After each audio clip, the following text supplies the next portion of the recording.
Hi everyone, मैं प्रिया और अपने चैनल पर आप सभी का स्वागत करती हूँ। तो देखिए, जय श्री राम। आज हम इस वीडियो के माध्यम से जानेंगे कि वन में प्रभु श्री राम ने ऐसे कौन से 7 कार्य किए थे, है ना। तो देखिए, भगवान श्री राम जहाँ जहाँ गए वहाँ एक अलग ही इतिहास और परंपरा बना गए। उन्होंने अपने जीवन में कुछ ऐसे भी कार्य किए जिनसे समाज, परिवार और जनता को लाभ हुआ। चलिए जानते हैं उन कार्यों के बारे में। सबसे पहले तो ये कि आश्रमों को राक्षसी आतंक से मुक्ति दिलाई। प्रभु श्री राम ने विश्वामित्र, अत्रि, अगस्त्य मुनि और आदि ऋषियों जैसे कई ऋषियों के आश्रम को असुरों और राक्षसों के आतंक से मुक्त कराया था। इसके अलावा उन्होंने अपने 14 वर्ष के वनवास में कई राक्षसों और असुरों का वध किया। देखिए, फिर दंड कार में आदिवासियों और वनवासियों के बीच राम भगवान ने 14 वर्ष में वनवास किया था। उनमें से 12 वर्ष उन्होंने जंगल में ही रह के काटे। बाकी जो 2 वर्ष थे उन्होंने सीता माता को ढूंढने और अन्य कार्यों में लगाए। इस दौरान उन्होंने देश के सभी संतों के आश्रमों को बर्बर लोगों के आतंक से बचाया। अत्रि को राक्षसों से मुक्ति दिलाने के बाद प्रभु श्री राम दंडकारण्य क्षेत्र में चले गए, जहां आदिवासियों की बहुलता थी। यहाँ के आदिवासियों को बाणासुर के अत्याचार से मुक्त कराने के बाद प्रभु श्री राम ने 10 वर्षों तक आदिवासियों के बीच ही रहे। वन में रहकर उन्होंने वनवासी और आदिवासियों को धनुष एवं बाण बनाना सिखाया, तन पर कपड़े पहनना सिखाया, गुफाओं का उपयोग करने के लिए कैसे करें ये बताया और धर्म के मार्ग पर चलकर अपने रीति रिवाज कैसे संपन्न करें यह भी बताया।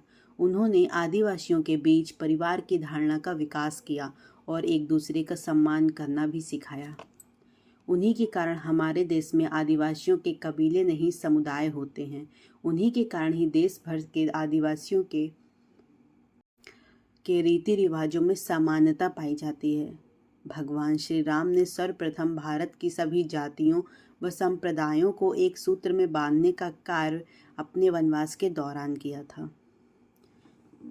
एक भारत का निर्माण कर उन्होंने सभी भारतीयों के साथ मिलकर अखंड भारत की स्थापना की थी। भारतीय राज्य तमिलनाडु, महाराष्ट्र, आंध्र प्रदेश, मध्य प्रदेश, केरल, कर्नाटक सहित Nepal, Laos, Kampuchea, Malaysia, Cambodia, Indonesia, Bangladesh, Bhutan, Sri Lanka, Bali, Java, Sumatra और थाईलैंड आदि देशों की लोक संस्कृति व ग्रंथों में आज भी राम इसीलिए जिंदा हैं। फिर सुग्रीव को राज्य दिलाया। देखिए, हनुमान और सुग्रीव से मिलने के बाद श्री राम ने सुग्रीव की कथा सुनी और उन्होंने सुग्रीव को अपने क्रूर भाई वानर राज बाली के भय से मुक्त कराया। बाली ने अपनी शक्ति के बल से दुदुम्बी, मायावी और रावण को परास्त कर दिया था। बाली ने अपने भाई सुग्रीव की पत्नी को हड़प कर उसको बलपूर्वक अपने राज्य से बाहर निकाल दिया था। हनुमान जी ने सुग्रीव को प्रभु श्री राम से मिलाया और सुग्रीव ने अपनी पीड़ा बताई और फिर श्री राम ने बाली को से छुपकर उस तब तीर से मार दिया जब बाली और सुग्रीव में मल्ल युद्ध चल रहा था।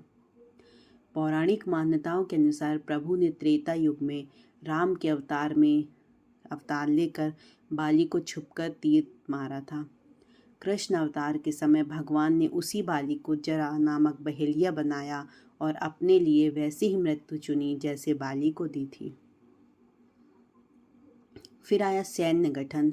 12वें वर्ष समाप्त के दौरान सीता का हरण हो गया और बाद के जो 2 वर्ष थे उन्होंने सीता को ढूंढने व वानर सेना का गठन करने और रावण से युद्ध करने में गुजारे।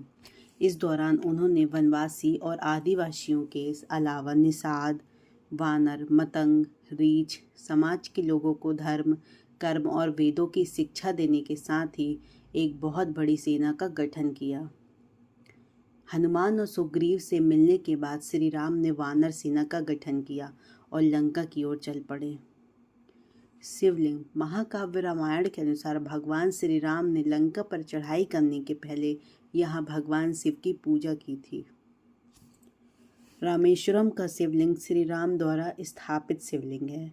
शिवलिंग स्थापना के लिए उन्होंने महापंडित रावण को पुरोहित के रूप में बुलाया था।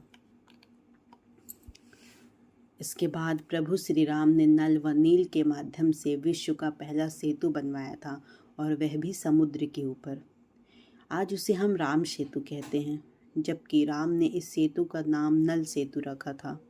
हनुमान और जामवंत को वरदान दिया। प्रभु श्री राम ने हनुमान और जामवंत को चिरंजीवी होने का वरदान दिया था। राम रावण के युद्ध में जामवंत जी राम सेना के सेनापति थे। युद्ध की समाप्ति के बाद जब भगवान राम विदा होकर अयोध्या लौटने लगे, तब जामवंत ने उनसे कहा कि प्रभु, इतना बड़ा युद्ध हुआ मगर मुझे पसीने की एक बूंद तक नहीं गिरी। तो उस समय प्रभु श्री राम मुस्कुरा दिए और चुप रह गए। श्री राम समझ गए थे कि जामवंत के भीतर अंदर अहंकार प्रवेश कर गया है।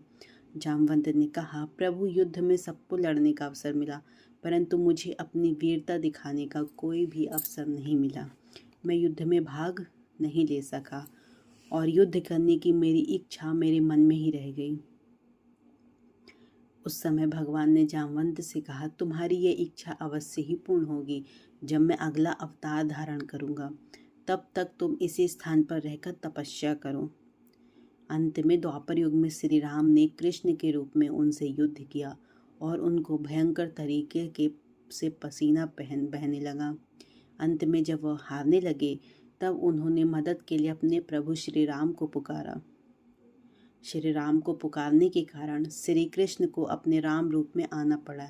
यह देखकर जामवंत जी की आंखों में आंसुओं की धारा बहने लगी और वे उनके चरणों पर गिर पड़े। क्या आप जानते हैं कि 14 वर्ष के वनवास में कहाँ कहाँ श्री राम जी रुके थे? तो देखिए, सबसे पहली बात तो ये कि उन्होंने जो 14 वर्ष के वनवास काल में श्री राम ने कई ऋषि मुनियों से शिक्षा व विद्या ग्रहण की थी, है ना। तो सबसे पहले तो तमसा नदी देखिए, अयोध्या से 20 किलोमीटर दूर है तमसा नदी। यहाँ पर उन्होंने नाव से नदी पार की। इसी कारण यह नदी रामायण में सम्मान पा गई। फिर आता है श्रृंगवेरपुर तीर्थ। प्रयागराज से 20-22 किलोमीटर दूर वे श्रृंगवेरपुर पहुँचे, जो निषाद राजगृह का राज्य था। यहीं पर गंगा के तट पर श्री राम ने केवट से गंगा पार कराने को कहा था। श्रृंगवेरपुर को वर्तमान में सिंगरौर कहा। कुरई गांव। सिंगरौर में गंगा पार कर श्री राम सबसे पहले कुरई पहुँचे थे, जहाँ उन्होंने सबसे पहला विश्राम किया था। कुरई गांव जो है वो कुरई से आगे चलकर श्री राम अपने भाई लक्ष्मण और पत्नी सहित प्रयाग पहुंचे थे। प्रयाग को लंबे समय तक इलाहाबाद कहा गया, लेकिन अब फिर यहाँ का नाम बदलकर प्रयागराज हो गया। फिर आया चित्रकूट। देखिए, प्रभु श्री राम ने प्रयाग संगम के समीप यमुना नदी को पार किया, फिर पहुंच गए चित्रकूट। चित्रकूट वह स्थान है जहाँ राम को मनाने के लिए भरत अपनी सेना के साथ पहुंचे थे। राजा दशरथ का देहांत श्री राम वियोग में उसी समय हुआ जब श्री राम चित्रकूट में थे। भारत यहाँ से राम की चरण पादुका ले जाते हैं और रांग सिंहासन पर उनकी चरण पादुका रख कर राज्य करते हैं। फिर आता है सतना। चित्रकूट के पास सतना स्थित अत्रि ऋषि का आश्रम था। हालांकि अनुसुईया पति महर्षि अत्रि चित्रकूट के तपोवन में रहा करते थे, लेकिन सतना में रामवन नामक स्थान पर भी श्री राम रुके थे, जहाँ ऋषि अत्रि का एक और आश्रम है। फिर चित्रकूट से निकलकर श्री राम घने वन में पहुंच गए। असल में यही था उनका वनवास। इस वन को उन काल में दंडकारण्य कहा जाता है। मध्य प्रदेश, छत्तीसगढ़, महाराष्ट्र के कुछ क्षेत्रों को मिलाकर दंडकारण्य कहते हैं। और यहीं पे कहते हैं स्थानीय मान्यता के अनुसार कि रावण में ही रावण और जटायु का युद्ध हुआ था। जटायु के कुछ अंग दंडकारण्य में गिर गए थे। दुनिया भर में सिर्फ यहीं पर जटायु का एकमात्र मंदिर है। फिर आता है पंचवटी, नासिक। दंडकारण्य में मुनियों के आश्रम में रहने के बाद श्री राम अगस्त्य मुनि के आश्रम गए। यह आश्रम नासिक के पंचवटी क्षेत्र में है, जो गोदावरी नदी के किनारे बसा है।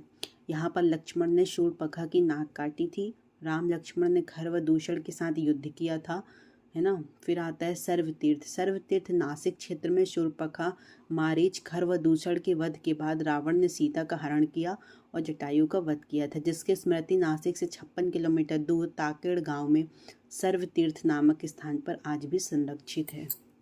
फिर आता है पर्णशाला।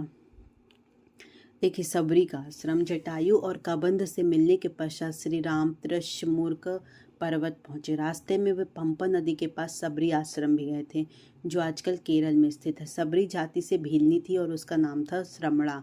पंपा तुंगभद्रा नदी का पुराना नाम है और इस नदी के किनारे हम्पी, और हम्पी बसा हुआ है ना। इस तरह फिर त्रिशमुख पर्वत पर भी वो बसे थे, रामेश्वरम में रुके, कोड़ी कड़ाई में, धनुष कोड़ी में, और फिर एक नुवारा एलिया पर्वत श्रृंखला है वहाँ पे भी वो रुके थे। चलिए, तो मैंने आपको बताया सबसे पहले तो ये कि उन्होंने जब श्री राम मतलब जब वन में निकले थे तो उन्होंने कौन से ऐसे प्रमुख कार्य किए थे और वे कहाँ कहाँ रुके। जय श्री राम। 22 जनवरी 2024 को हमारे श्री राम का अयोध्या में आयोजन होने जा रहा है, तो आप सब भी पहुँचे, है ना। चलिए, आई होप आपको वीडियो बहुत पसंद आया होगा कि आपको मैंने श्री राम के वो कार्य बताएं जो उन्होंने वन में पूर्ण किए। तो मेरे वीडियो को ज़्यादा से ज़्यादा लोगों तक शेयर करें ताकि लोगों को पता चल सके, और हमारे चैनल को सब्सक्राइब भी करें। Thank you so much. मैं मिलती हूँ कल एक नए नेक्स्ट वीडियो के साथ। तब तक के लिए बाय बाय।